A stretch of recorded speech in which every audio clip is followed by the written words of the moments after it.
मिथिलापुर के श्रेष्ठ सुयोग सुच सेवक आज्ञा महाराज। राजा जनक को सूचित करो।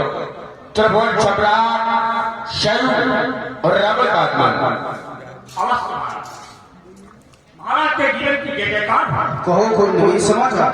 महाराज शिव के परम उपासक पुरस्कार भूषा लंका पर दशहरा का रणभूमि के मध्य आगमन हुआ है। मेरे लिए क्या देश? अहो भाई,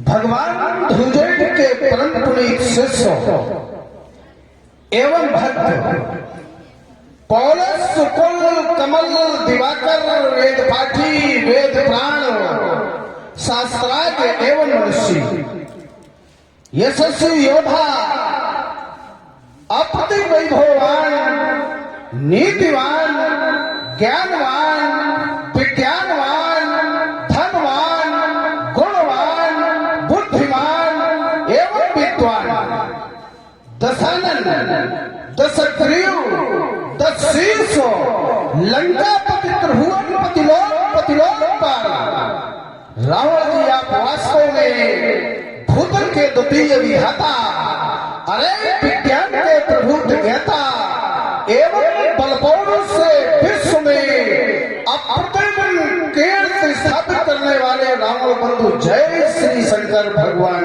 की श्रेष्ठ योग्य क्रियाओं के कारक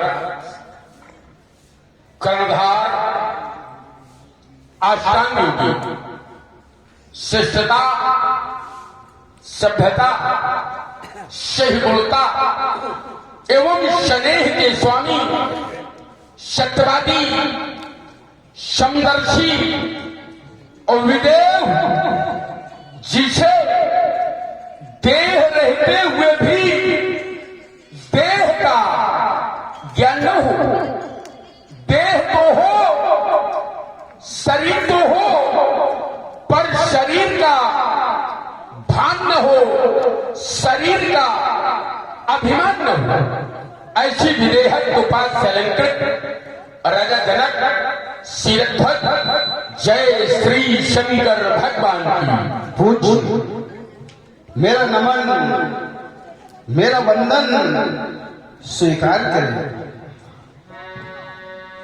आपका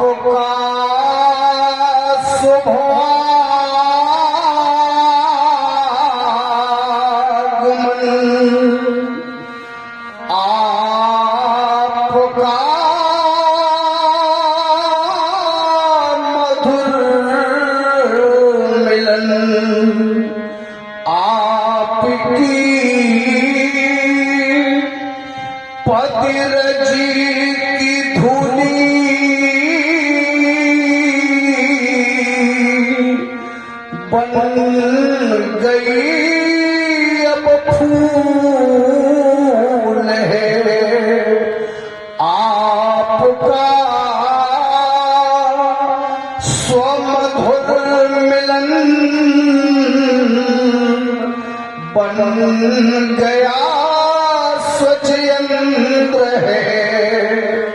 हे नाथ किया कृतार्थ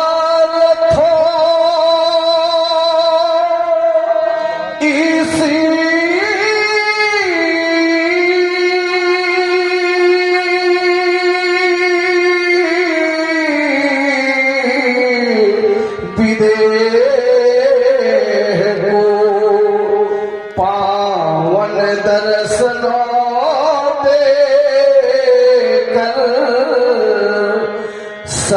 सत बारो प्रणाम तुम्हें। राजन बंधु कह रहे हो रावण तुम्हारा ये सुखद मिलन कई बार शुभ होता है लेकिन सुखद नहीं होता है। शुभ हो सकता है जैसे कोई व्यक्ति कोई शुभ कार्य करे लेकिन उसी समय अप्रिय सूचना मिल जाए तो शुभ तो हो रहा है, लेकिन सुखद नहीं हो रहा। राजा जनक, तुम्हारे लिए हमारा शुभ आशीर्वाद है।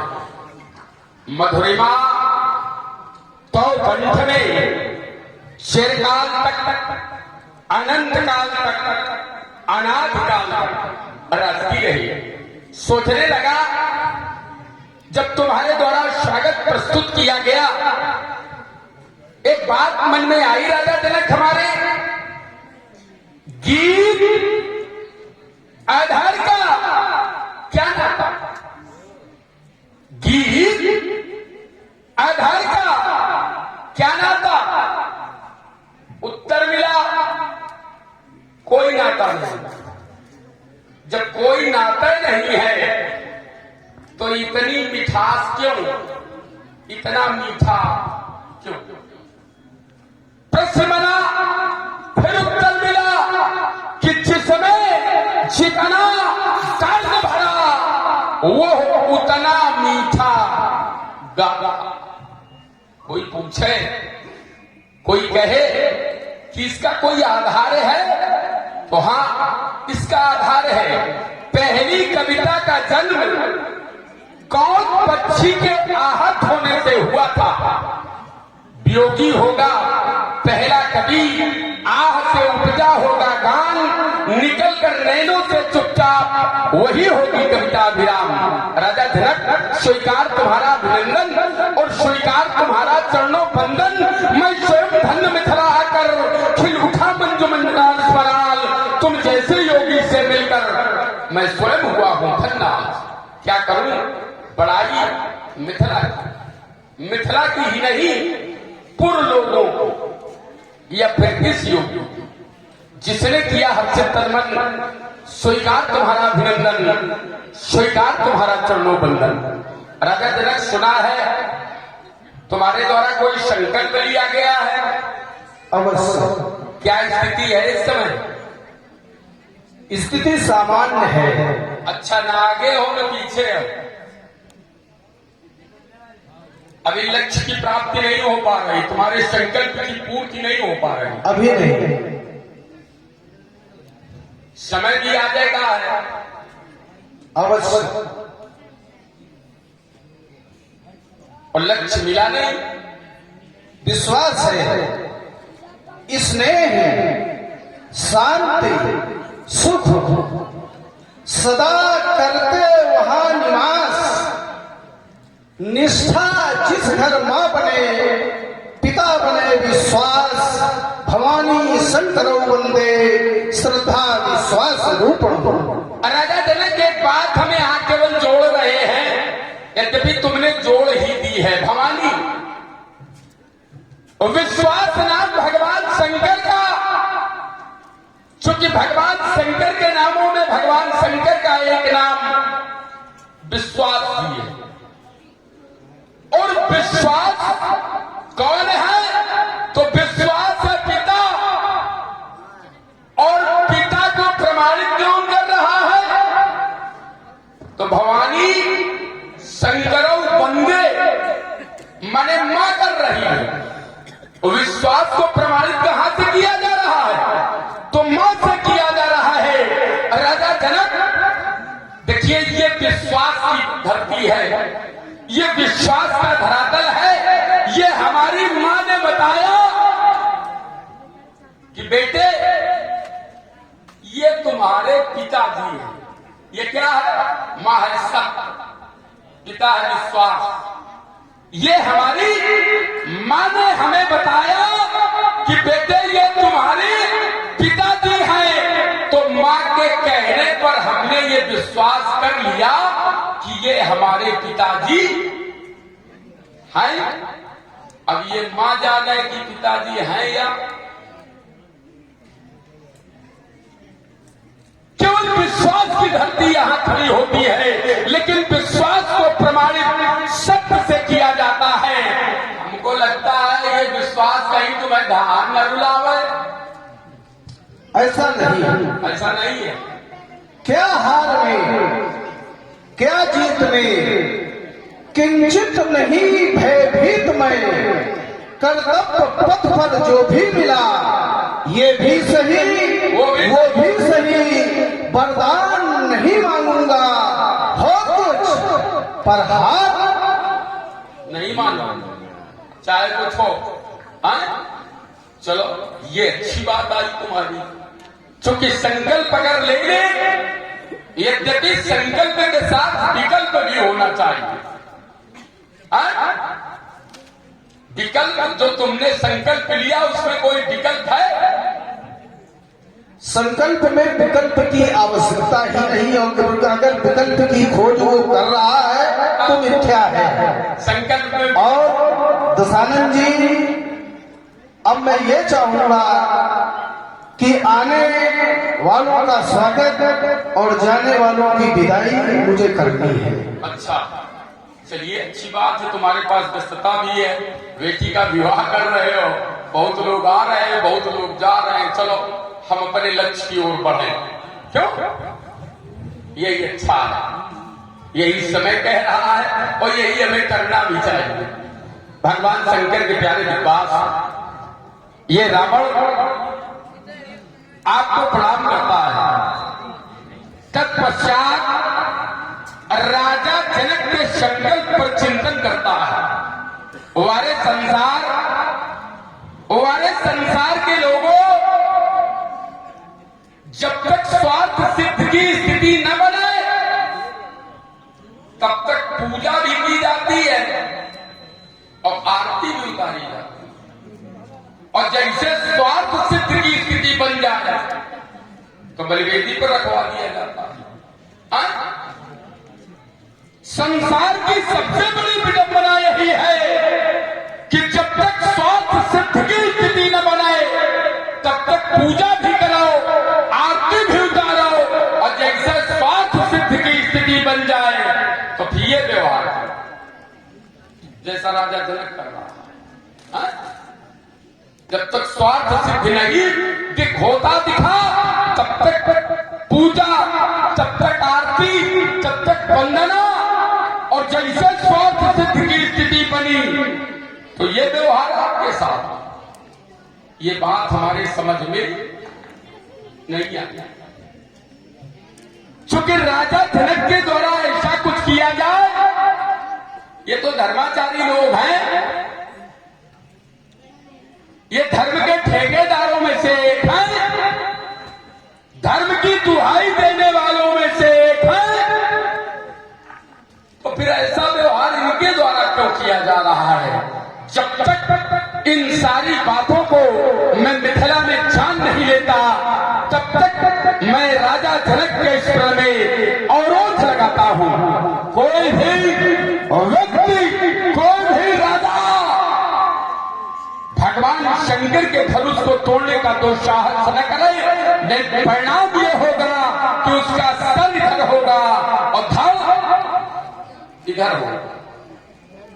ओ लंका के भगवान, विश्व के सम्मान, मिथिला के मेहमान श्री रावण जी, जय शंकर की। दैतेंद्र, दानवीर, दयावान, सिरतेज, बलपुत्र, बाण, जय मृत्युंजय, जय महाकाल, जय जय भोलेनाथ, जय जय कृपाली। श्री रावण जी, बाणासुर जी, मैं बैठे बैठे विचार कर रहा था, देश संतर के नेपाल मिथिला रंगशाला में उपस्थित, किंतु हमारे इष्ट बंधु श्री रावण जी का आगमन नहीं हुआ। कुछ समय के पश्चात जानकारी प्राप्त हुई आप मिथिला रंगशाला में पधार चुके हैं। हम आपसे मिलने के लिए उद्यत हुए। मिलने से पूर्व भी मैंने आपके द्वारा समाज में रखी गई वार्ता को भी सुना। आपने धनुष खंडन पर प्रतिबंध लगा दिया, आपने धनुष खंडन पर रुकावट लगा दी है। रुकावट लगाने का कारण भी आपने अवगत कराया इस समाज को कि राजा जनक स्वार्थी है, स्वार्थ के वशीभूत होकर के धनुष खंडन का निर्णय राजा जनक ने लिया है। ये आपने आरोप राजा जनक पर लगाया, इसलिए आपने धनुष खंडन पर रुकावट लगा दी। इस बंधु होने के नाते रावण जी,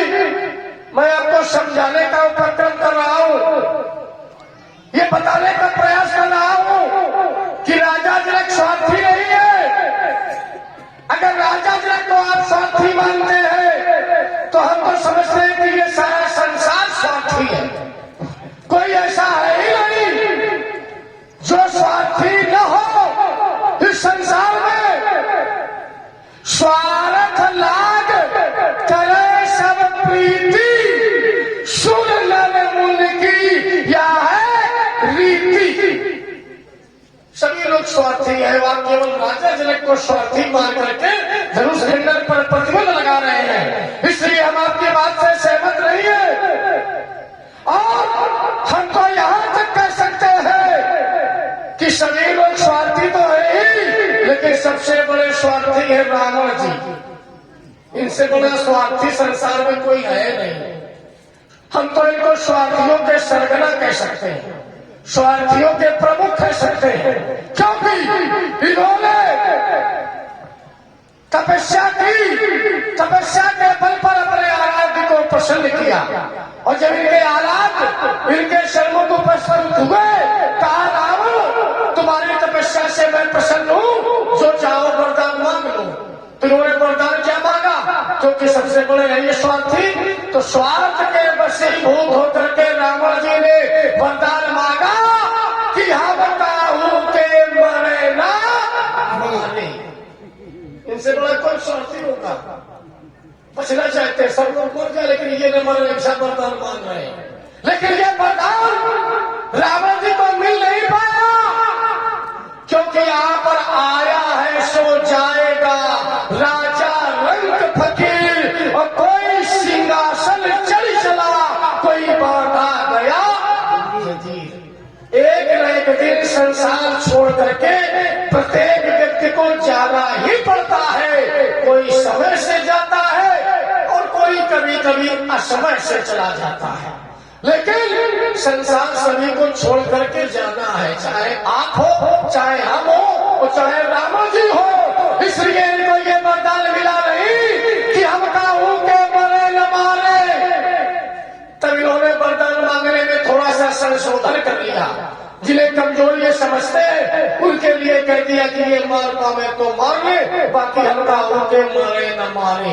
तो क्या वरदान इन्होंने मांगा कि हम काहू के मरे न मारे, बानर मनुज जात दुई मारे। माने बंदर और मनुष्य में मार पावे तो मार ले, बाकी हम काहू के मारे न मरे।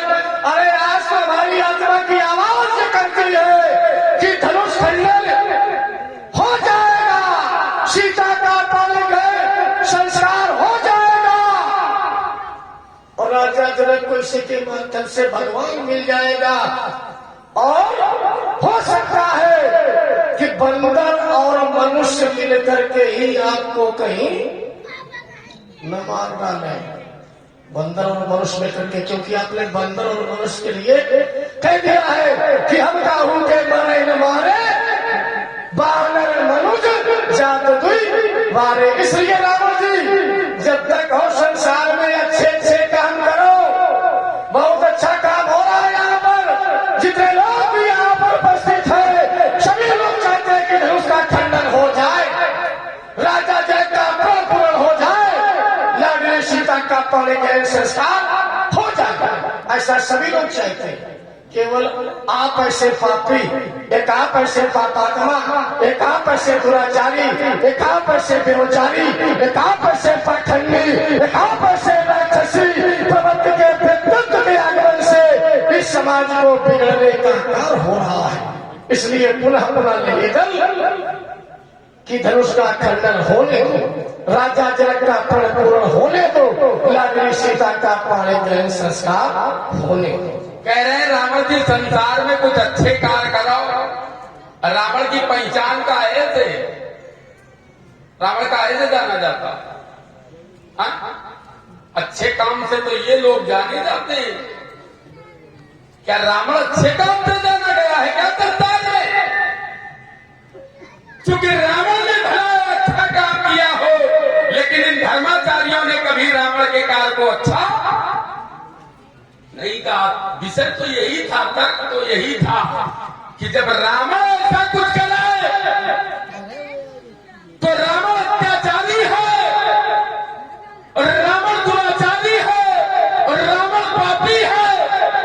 लेकिन जब ये ऐसा करें तो ये धर्माचारी है, फिर ये कैसे धर्माचारी है? फिर ये लिखा हुआ है रावण दैत्य, जैसे रावण लिखा है घूम रहा है मस्तक पर पापी, रावण लिखा है घूम रहा है मस्तक पर, ऐसे लिखा हुआ है मस्तक पर, ये धर्माचारी। और फिर ये बात करें तो हमारे लिए कोई समस्या नहीं है, फिर करेंगे। लेकिन कहते हैं धर्माचारी और करते हैं ऐसा, रावण करे तो खराब, ये करे तो अच्छा। कहते हैं रावण जी अच्छा कर, रावण की पहचान अच्छे से संसार में कभी नहीं हुई है, क्योंकि रावण जो कर रहा है संसार में जो भी व्यक्ति जो करता है वो अच्छे करता है। ये अगर अपनी दृष्टि में अच्छा कर रहे हैं, अपने धर्म के लिए अच्छा कर रहे हैं, तो रावण अपने लिए अच्छा कर रहा है, अपने अनुयायियों के लिए अच्छा कर रहा है, अपने धर्म के लिए अच्छा कर रहा है। तुम कहते हो रावण जी सारा संसार स्वार्थी है, मैंने कहा था संसार की सबसे बड़ी विडंबना यही है। इस शब्द पर शायद तुम्हारा ध्यान नहीं गया। संसार की सबसे बड़ी विडंबना यही है कि व्यक्ति स्वार्थ के वशीभूत होकर कहां से कहां आ जाता है। क्योंकि स्वार्थ में व्यक्ति क्या हो जाता है, कुछ दिखाई नहीं देता, उसे अंधा माना जाता है। जब स्वार्थ आने आ जाता है तो कुछ दिखाई नहीं देता, व्यक्ति की दृष्टि होती है लेकिन दृष्टि भी उसकी वहां नहीं पहुंचती जहां उसे पहुंचना चाहिए। कह रहे हो आया है तो जाएगा, और राजा रंग फकीर और को विमान चढ़ चले को बांधा गया जजीर। चलो इस बात को हम दोनों हाथ उठाकर मान लेते हैं, आना और जाना ये बात ठीक। आना, ध्यान देना जरा, आना और जाना ये विधान ब्रह्मा का, ये व्यवस्था विधि की, ये ठीक। ये जा रहे हैं कि भेजे जा रहे हैं? भाई मरना मरना ये सांसारिक व्यवस्था है, लेकिन मरवाना ये अपराध नहीं है क्या? मरना सांसारिक व्यवस्था है, लेकिन अगर मरवाया जाए तो ये अपराध है, और अगर अपराध नहीं है तो फिर दंड का है। और हो क्या रहा है, सोई पुराण को दंड कठोरा और राज समाज आज जई, तो तोड़वाए जा रहे हैं। तुम कहीं जा रहे हो, को उठाओ कुआं फेंक दिया, ये कहां करने आए, ये आना जाना कहां? भाई ये बात हमारे समझ में नहीं आ रही। आना जाना समझ में आ रहा है, लेकिन भेजना मरना समझ में आ रहा है, लेकिन मरवाना क्या ये अपराध नहीं है? और किया यही जा रहा है। एक घोषणा की गई है, सोई पुरारी को दंड कठोरा और राज समाज आज जई तोरा, त्रिभुवन जय समय कहते ही और बिना विचार बने हट। इनको तो भेजने की व्यवस्था की जा रही है, तो भेजने वाली व्यवस्था न करो, भेजने वाली व्यवस्था न बनाओ, चले जाएं कोई समस्या नहीं, लेकिन जबरदस्ती का है मार रहे हो। समय से पहले काहे भेज रहे हो? ये विधान राजा धनक के पास कहां से आ गया? ये व्यवस्था तुम्हारे पास कहां से आ गया? भाई ये व्यवस्था तो विधाता के हाथ है, तो ये कब से इतना बड़ा विधाता हो गया कि किसी की समय सीमा सुनिश्चित करने लगेगा? अभी धनुष की समय सीमा सुनिश्चित कर रहा है, थोड़ी देर बाद तुम्हारी समय सीमा सुनिश्चित कर देगा। या तुम मरने वाले हो, क्या कहोगे? अरे हमारी करने वाला कोई है ही नहीं, क्योंकि उसको मैं खोज रहा हूं, और अभी तक मिल जाता तो छाती जाकर चीर देता, कोई मिला नहीं उसको। और एक हमारी घोषणा है, एक हमारा अभियान है, और रण मत फिरत जग धावा। कोई खोखी वार्ता थोड़ी करता, कोई हो तो निकल के आवा। रण मत फिरत जग धावा, और प्रतिभा खोज तक न पावा। रावण जी आप अपने अनुसार विचार व्यक्त कर रहे हैं। प्रत्येक व्यक्ति अपने अनुसार ही विचार व्यक्त करता है, इसमें आपका दोष नहीं है। आप मरने से डरते हो, इसलिए आप कह रहे हो कि ये मरवाया जा रहा है। अजयों के लिए आप कह रहे हो कि ये मरवाया जा रहा है। आपको जानकारी होना चाहिए कि ये दधीच की अस्थियों से निर्मित है अजगो, और दधीच जैसा संत होना इस संसार में बड़ा कठिन है। तो संत लोग मरने और जीने की परवाह नहीं किया करते। मरने और जीने की परवाह आप जैसे लोग करते हैं, सामान्य लोग करते हैं, लेकिन संत लोग नहीं करते। तो इनके लिए आप ये नहीं कह सकते कि इनको मरवाया जा रहा है। अरे इन्होंने तो विश्व कल्याण के लिए अपनी देह का दान कर दिया था। इनकी अस्थियों से ये अजगर निर्मित हुआ था केवल विश्व कल्याण के लिए, जो कि ये है संत। संतों के लिए कहा गया कि पिबन्ति नित्या स्वमेव नाथा स्वयं न खादन्ति फलानि वृक्षा न दन्ति सस्यं खल्वानिवाहा परोपकाराय शतं विभूतया। संत परोपकारी हुआ करते हैं। उस समय तो ने अपने शरीर का दान दे करके अस्थियों से अजगों का निर्माण करवा करके विश्व का कल्याण किया था। आज भी अगर ये टूट जाएंगे तो इन्हें कष्ट नहीं होगा, आपको बड़े कष्ट हो जाए, क्योंकि इनके माध्यम से कन्या का पानी में संस्कार होना है, सीता का विवाह होना है। और कन्यादान के समय प्रत्येक साध प्रवृत्ति का व्यक्ति यथा शक्ति सहयोग करता है, और करना भी चाहिए। जब कोई पिता अपनी कन्या का कन्यादान करने जा रहा हो तो जो आप लोगों के सामने काम आ जाए करना चाहिए, उसमें व्यक्ति पुण्य का भागी बनता है। इसलिए रावण जी अपने विचारों से इनको न जोड़िए, साधु जनों को न जोड़िए, दूसरे इनको भिजवाया नहीं जाना है। हाँ, इसमें भगवान शंकर की इच्छा नहीं है। भगवान शंकर स्वयं चाहते हैं कि धनुष का खंडन हो जाए, और जब भगवान शंकर चाहते हैं कि धनुष का खंडन हो जाए तो संसार का कौन ऐसा प्राणी है कि भगवान शंकर की इच्छा के विपरीत जाएगा? क्या आप जा सकते हो भगवान शंकर की इच्छा के विपरीत? नहीं जा सकते हो। अगर आत्मा में झांक के देखोगे तो यही कहोगे कि भगवान शंकर चाहते हैं कि धनुष टूट जाए, तो हम भी चाहते हैं कि धनुष टूट जाए, लेकिन आप भले स्वभाव के वशीभूत होकर के भले विरोध करो, हम चाहते हैं कि हमारे विचारों पर पुनर्विचार करो। बहुत अच्छी बात आई तुम्हारी कि संत परोपकारी होते हैं। इन्होंने विश्व कल्याण के लिए अपनी अस्थियां दी थी, ये बात तुम्हारी बहुत अच्छी आई। लेकिन हमारी एक बात यहां है, अस्थियां किस लिए दी गई थी? जब त्रिपुराधीशों का आतंक था तो दधीच ने अपनी अस्थियां देकर संसार को त्रिपुर से मुक्त कराया था। अगर यह व्यवस्था लगाई जाती तब भी समस्या न होती। संसार को की पीड़ा हरने के लिए इनकी व्यवस्था है। आज क्या हो रहा? आज क्या हो रहा? भाई जब त्रिपुर का आतंक था तो त्रिपुर को आतंक को समाप्त किया गया था इनके द्वारा। ये परोपकार था, ये जन कल्याण था। आज जन कल्याण हो रहा, अग्निज कल्याण हो रहा। विषय तो यही भाई, आज जन कल्याण हो रहा है क्या?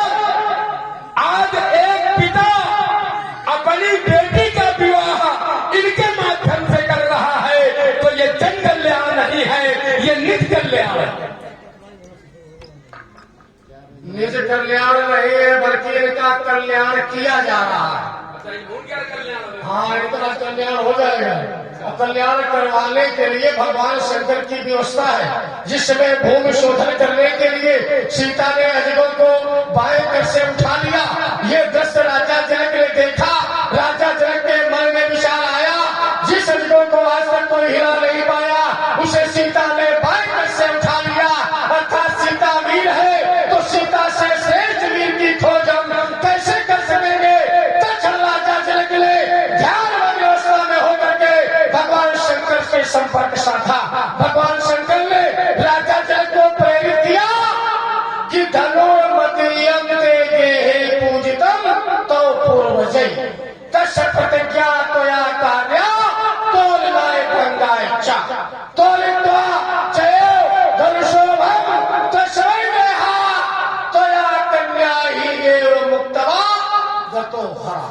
भगवान शंकर ने स्वयं ही परामर्श दे दिया राजा जनक को कि इस पर तुम प्रतिज्ञा करो, जो चढ़ा दे, उठा दे, जो भागों में परिवर्तित कर दे, उसके साथ अपनी धर्मपुत्री अयोनिजा सीता का परिग्रह संस्कार कर दो।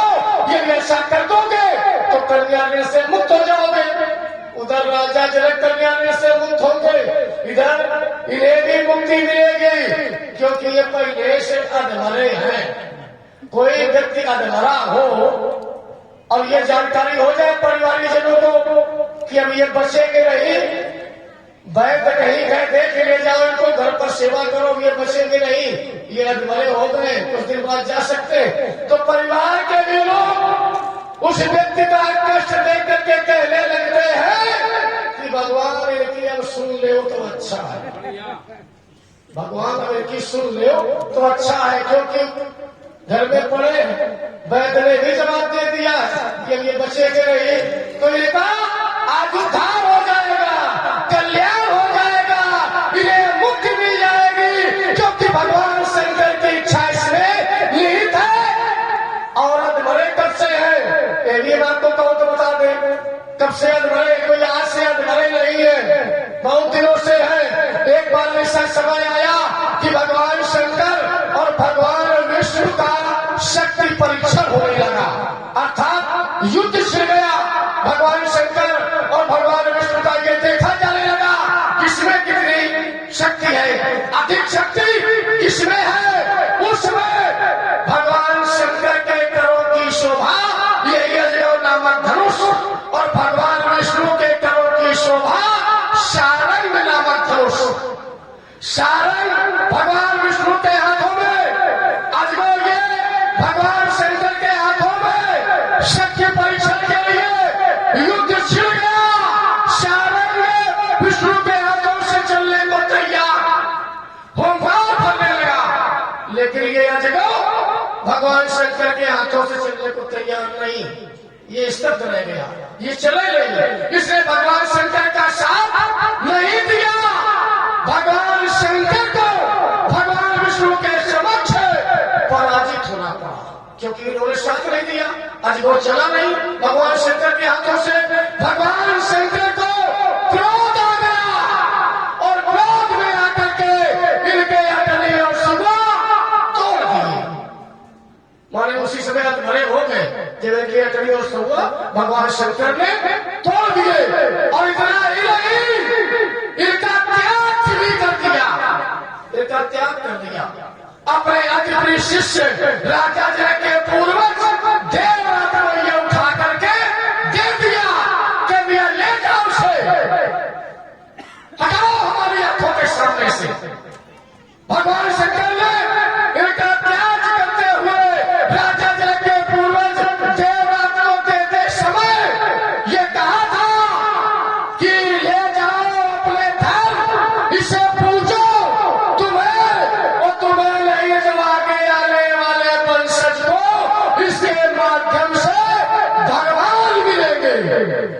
तब से की अभी तक पूजा होती रही। अब भगवान लगता राजा जनक को मिलने वाले हैं, इसलिए भगवान शंकर ने कह दिया कि इनको तोड़वा डालो। इसलिए रामा जी, इस पर राजा जनक का पूर्वाधिकार है, चाहे राजा जनक तोड़वावे और चाहे फुड़वावे और चाहे गंगा जी में प्रवाह करवा दे और चाहे जमुना जी में बहा दे, इसलिए हमें आपको और इन लोगों को किसी को बोलने का कोई अधिकार नहीं है। इसलिए चाहता हूं इनका खंडन होने दो। कह रहे हो सीता ने धनुष को उठाया, पूरा विषय देखिए मैं पलट रहा हूं फिर से। सीता ने धनुष को उठाया तो सीता ने वीरता को प्रमाणित किया कि सीता वीरशूल का कन्या है। राजा और पिता को क्या करना चाहिए? उसे वीरता का कोई पुरस्कार देना चाहिए या वीरता के पथ पर आगे बढ़ाना चाहिए कि उसका पाणी ग्रहण संस्कार कर देना चाहिए? ध्यान देना, अगर कोई बालिका ऐसी है तो राजा होने के नाते उस बालिका को वीरता का पुरस्कार दिया जाना चाहिए, वीरता के पथ पर आगे बढ़ाना चाहिए कि पाणी ग्रहण संस्कार कर देना चाहिए। पहली बात। और अगर राजा जनक जैसा राजा इन बेटियों के लिए पानी ग्रहण संस्कार के लिए इतना गंभीर हो जाएगा, मित्रों मेरा मन कह रहा है, वैसे कि क्या मन का तो हमारा कहीं हो सुनो, अगर ऐसी स्थिति राजा जनक ने बना दी बेटियों की, तो आने वाले समय में कोई नहीं बेटियों को गुरुकुल भेजेगा, कोई नहीं बेटियों को दुर्गा बनाएगा, कोई नहीं बेटियों को चंडी बनाएगा, और आने वाले समय में बेटियां कहीं उपहास का पात्र न हो जाएगा। दूसरी बात तुमने रखी कि भगवान शंकर ने राजा जनक को प्रेरित किया, धनुष उठाया तो भगवान शंकर ने प्रेरित किया कि प्रण कर।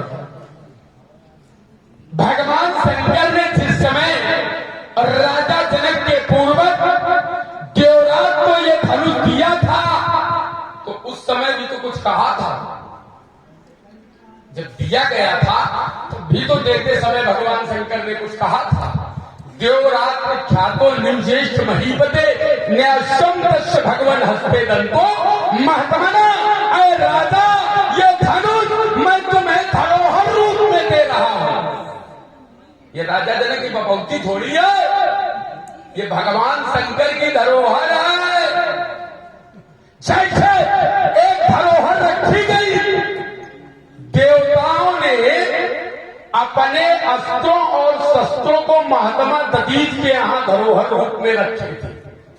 कहते ना जरा, महात्मा दधीच के यहां अपने अस्त्रों और शस्त्रों को रखा था। कब? जब वृत्रासुर का आतंक था, और जब देवताओं ने उन अस्त्रों शस्त्रों को महात्मा दधीच से मांगा, तो महात्मा दधीच उन अस्त्रों के तेज पान कर गए थे, दिव्यास्त्रों के तेज का पान कर चुके थे, देने के लिए कुछ नहीं था, तो महात्मा दधीच ने अपना शरीर दे दिया। और राजा जनक जब ये धनुष तुड़वा देगा, भगवान शंकर मांगेंगे तो क्या देगा, हमको छोड़ रहे हैं इसको। जब ये धनुष टूट जाएगा और भगवान शंकर ने एक बनी धरोहर वापस मांगी, तो राजा जनक क्या देंगे? तुम कह रहे हो कि भगवान शंकर ने ये कहा है, भाई भगवान शंकर ने वो भी तो कहा था। एक बात तुमने और कही कि भगवान शंकर ने कहा कि जाओ इसकी पूजा करो, इससे तुम्हें भगवान मिलेंगे। क्या मिल गए भगवान? नहीं, बाले हो सकते हैं, लेकिन क्या मिले भगवान? तर्क ये है, क्या मिले भगवान? और अगर नहीं मिले भगवान तो फिर प्रण कैसे इस पर? फिर प्रण भी गलत है, प्रण अनुचित है, प्रण नहीं होना चाहिए। तुमने एक बात और कही कि भगवान शंकर ने इसका त्याग कर दिया था, और मैं कहता हूं भगवान शंकर जिसका त्याग कर देंगे, संसार में उसकी कोई पूजा नहीं करेगा, संसार में उसकी कोई आत्मा नहीं उतारेगा। आइए देख चिंतन देता हूं, भगवान शंकर ने एक का त्याग कर दिया, किसका? केतकी के पुष्प का। मित्रों, आज तक केतकी का पुष्प कभी पूजा में सम्मिलित नहीं हो पाया, भगवान शंकर ने त्यागा था। भगवान शंकर ने एक और त्यागा, मैया सती को। सती के उस रूप का विश्व में कहीं कोई मंदिर नहीं मिलेगा, सती की कोई पूजा नहीं होती। सती के अन्यत्र रूपों की पूजा होती मिलेगी, लेकिन सती का कहीं कोई मंदिर नहीं मिलेगा, क्योंकि भगवान शंकर ने उनको त्यागा था, इसलिए आज तक सती की पूजा नहीं हुई। अगर इस धनुष को त्याग दिया था तो फिर इनकी पूजा कैसे हो रही है? छोड़ा रावण जी पूजा होती रही भगवान शंकर की प्रेरणा से, लेकिन भगवान शंकर ने जिसका त्याग कर दिया, समझे उसका काम हो गया, और वही हो रहा है। सती की बात आप करते हैं, सती का त्याग क्यों किया था? इनका अधिगम का त्याग भगवान शंकर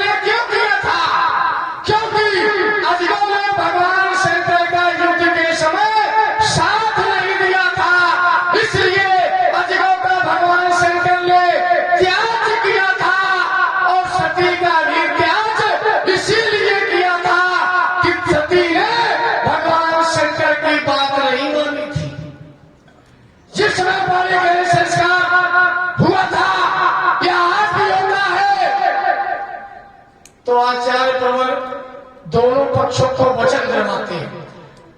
भर पक्ष का यह वचन हुआ करता है कि उद्याने मद्यपाने चपित्र गृहे तथैव च गमनम शास्त्रम वस्त्रम एते लक्षणम कुर्वतु। ये जो वचन है उसमें एक वचन निकल के आता है पितृगृहे, अर्थात पिता के घर में बिना बुलाए कन्या को नहीं जाना चाहिए, अधार्मिक को अपने मायके बिना बुलाए नहीं जाना चाहिए। लेकिन ये बात भगवान शंकर की सती ने नहीं मानी थी। राजा दक्ष के यहाँ यह घोड़ा था, बुलावा नहीं आया था, कोई लिवाने नहीं आया था, चली गई थी, इसलिए भगवान शंकर ने उनका त्याग किया था। इसी प्रकार से अजगौ का भी इसीलिए भगवान शंकर ने त्याग किया क्योंकि भगवान शंकर का इन्होंने साथ नहीं दिया। आप कह रहे थे कि भगवान शंकर ने राजा जय के पूर्वज देवराज को इसे धरोहर के रूप में दिया था और दधीच के पास धरोहर थी, तो उन्होंने अपने देह का दान करके धरोहर को वापस किया, दधीच से जिंदा, इसलिए उन्होंने अपने देह दान दे करके शस्त्रों का निर्माण अपने अस्थियों से करवाया। लेकिन राजा जय के पूर्वज देवराज कहीं है नहीं, देवराज तो दिया था भगवान शंकर ने। अब अगर भगवान शंकर अपनी धरोहर वापस लेना चाहे तो देवराज कहीं ढूंढे मिलेंगे, देवराज है नहीं कहीं, और जब है नहीं तो धरोहर किससे वापस मांगेगा भगवान शंकर। और धरोहर को हमें यहां तक जाना है कि अधिक समय होने पर डूब भी जाती है, समाप्त भी हो जाती है, बहुत समय तक धरोहर नहीं धरी रहती है, उसकी एक समय सीमा होती है, इसलिए ये धरोहर की सीमा समाप्त हो गई है। तभी भगवान शंकर ने कहा ये तोड़वा दो, और जब भगवान शंकर ने प्रेरणा दी तब राजा जनक ने प्रण किया कि सही पुरानी को दंड कठोरा, राज समाज आज जय तोड़ा, जब बोले जय समेत पैदे ही बिने विचार पड़े फट गई। इसलिए रावण जी अब इसमें किसी को भी विचार करने की आवश्यकता नहीं है, क्योंकि भगवान शंकर और राजा जय के विचार विमर्श से ही धनुष खंडन का निर्णय लिया गया है। इसलिए विचार न करो आप, न करें हम, बल्कि बहुत अच्छा मौका है जब कोई प्राणी देह त्याग कर रहा होता है तो उसकी अंतिम इच्छा यही होती कि हमारे परिवारी जन हमारे समीप रहे। अगर कोई परिवार का व्यक्ति कहीं बाहर होता है और घर में कोई बड़ा है, संसार छोड़ने वाला है, तो घर वालों से कहता है कि अमुक व्यक्ति को वहां से बुलवा दो तो हम उसका देख लें, हम उसे देख लें, उसका मुंह देख लें, मिलना चाहता है अंतिम समय में। तो रावण जी आज बढ़िया मौका है, अजगौ जा रहे हैं संसार छोड़ करके, अजगौ है सैव, आप भी है सैव, हम भी है सैव, एक सैव यही कहीं घूम रहे होगे, महामुर विश्वामित्र भी पूरा सैव परिवार एकत्रित है। और जब ये संसार छोड़ ही रहे, राजा जनक भी सैव है, राजा जनक ने तो एक को शासन दे दिया है, लिखा दिया है कुछ शासन पैसा दिया जाता है, देह त्याग करने वाले व्यक्ति को कुछ का आसन दिया जाता है, तो राजा जनक ने दे दिया। आप आ गए हो, आप भी इन्हीं के परिवार के हो, हम भी इन्हीं के परिवार के हैं, तो हम चाहते हैं कि इनके मुख में आप गंगा जल डालो। देह त्याग करने वाले प्राणी के अगर मुख में गंगा जल डाला जाए तो मुक्ति मिलती है, तो आप डालो उनके मुख में गंगा जल और हम डाले इनके मुख में तुलसी दल। तुलसी दल भी अगर डाल दिया जाए देह त्याग करने वाले प्राणी को मुक्ति मिलती है। तो बढ़िया मौका है, शहर परिवार यहाँ पर एकत्रित है, इन्हें जाने दो, इन्हें मत रोको। संसार में जितने भी शहर परिवार के लोग हैं सब लोग मौके पर है, केवल एक शैव शेष है जो महेंद्राचल में विद्यमान है। तो हमारी आत्मा की आवाज ये कहती है कि इनके खंडन होने से एक ऐसी ध्वनि निकलेगी कि उस ध्वनि को सुन करके अंतिम विदाई देने के लिए जो महेंद्राचल में एक शयो शेष है भगवान परशुराम, वो भी यहाँ पर आ जाएंगे। इसलिए ज्यादा चक्कर में न पड़ो रामा जी।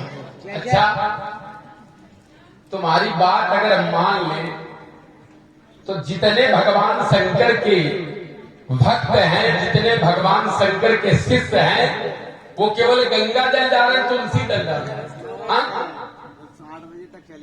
कोई उपचार न करो, क्यों भाई? केवल जितने भक्त हैं वो ये मान ले कि ये जाने वाले हैं। गंगा जल जा रहा हो, तुलसी दल जा रहा हो, जाओ देखिए। ये कहां का न्याय है? अरे व्यक्ति की जब तक सांस होती है, मृत्यु तब तक आस होती है, और जब तक सांस है तब तक हम उसे बचाने का प्रयास करेंगे। हम गंगा जल तुलसी दल नहीं डालेंगे। जाने कहते हैं अरे इसे भगवान ने सबका भैया बढ़िया व्यवस्था लाए हुए हैं, काफी लोग मुक्त हो गए। आने वाले समय में तुम्हारे ही बात का काफी लोग अनुकरण करेंगे। जो ये दबरे भेद तो गंगा जल तुलसी जल खाली करो जगह, यो करिए। यही होता है क्या यहाँ? क्या दबरे बचते नहीं है? उनको बचाया नहीं जा सकता है, उनका उपचार नहीं कराया जा सकता है। गंगे जल तुलसी जल जाना के आगे पीछे कुछ नहीं जाने होगा। ये 16 दूनी 8 और पन्ना वाला पाठ जब दूसर को लोग मिले तब बताओ, और जब हम मिल जाए तो बहुत शुद्ध बुद्ध प्रबुद्ध होके खड़े हो जाओ। ये विध्वंस करूंगा धनुष और स्वर्ग की नदी बहा दूंगा, और दिखा विकट हंकारों से अंबर में आग लगा दूंगा। वो हद में धने ये काल पूर्ण होगा, अब नहीं धनुष खंडन होगा, अब नहीं धनुष खंडन होगा। तो फिर विश्व तेरे शीशों से ये ज्वाला के रंगाल गिरेंगे, होगी सोनी कंचन लगनी, कभी तेरा प्रहार करेंगे। ये सोनी की संताएं निकलेंगी, जब ये बालों की बौछारें होगी, चारों ओर चमकती में तलवारों की धारें होगी। कलाल अकबर विक्रम पर विराट दर्शन होगा, ये धनुष दर्शन होगा, ये धनुष दर्शन होगा।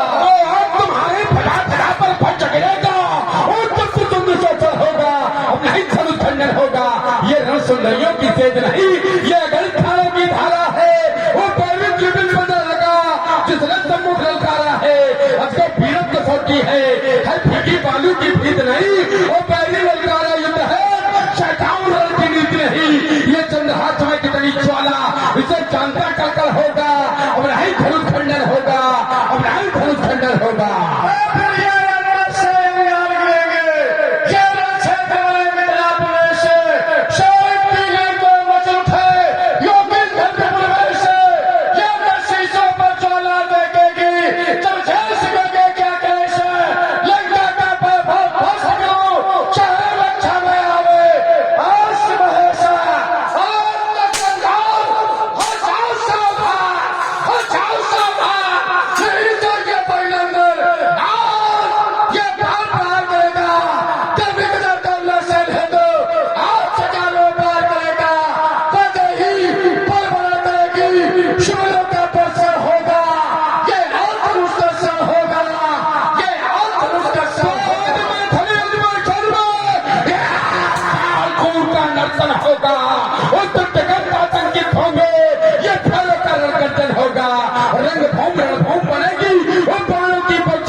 पता न होगा, और बिना हिडोलों पर झूलेगी, और रुंड मुंड नगराज बनेंगे।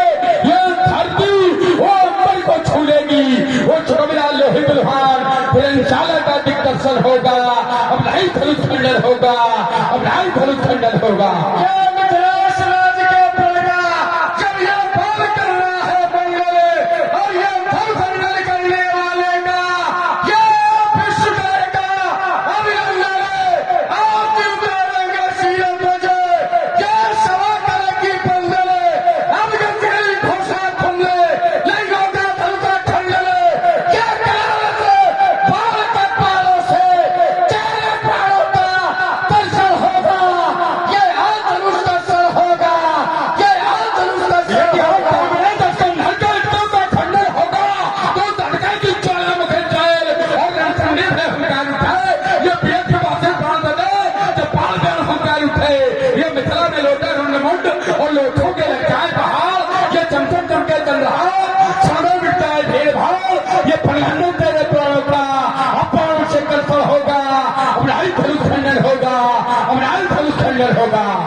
मैं मिलाता हूँ। तो फिर ये विश्व डूब जाएगा, यहाँ पर ठिकाना कहीं विद्युत फूटेगा, सुमेर टूट जाएगा, कौन की प्रचंड थरथर कांपेगी, ये रक्त बूंद बूंदे कभी सिंह पी जाएगा।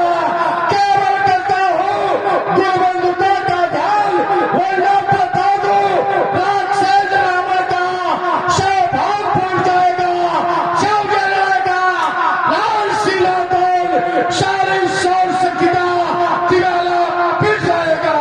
देखो कहो ना हम लगाओ प्रतिबंध तो तुम हो एक समर्थन में तो कहो ना करो लगाओ वहां का समझे संदेह है हमसे तोड़ने नहीं आए, तोड़वाने आए, यो करबो न करें क्योंकि मेरे गुरु का धनुष है, अपने गुरु का अपमान तो थोड़ी करेंगे। मेरे गुरु का धनुष ये सीता से मां का लाता है। ऐ जनक सभा के सभासदों, क्षमा करो, अब ये बाण लौट कर जाता है।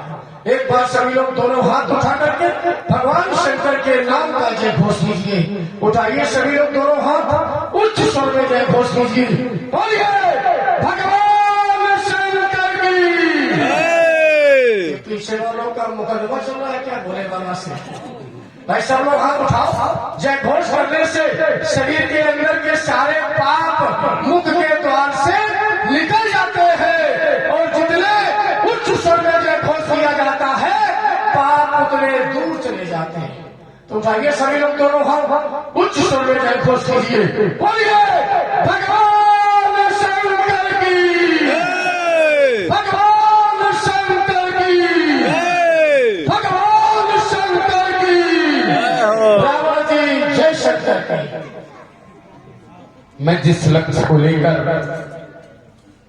मिथिला आया था वो लक्ष्य वो अभियान अभी अधूरा है। केवल हल्ला बजा के चले या न इसका भूलिए।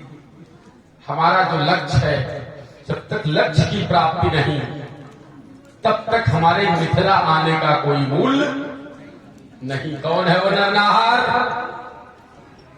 जिसने तारका का वध कर दिया,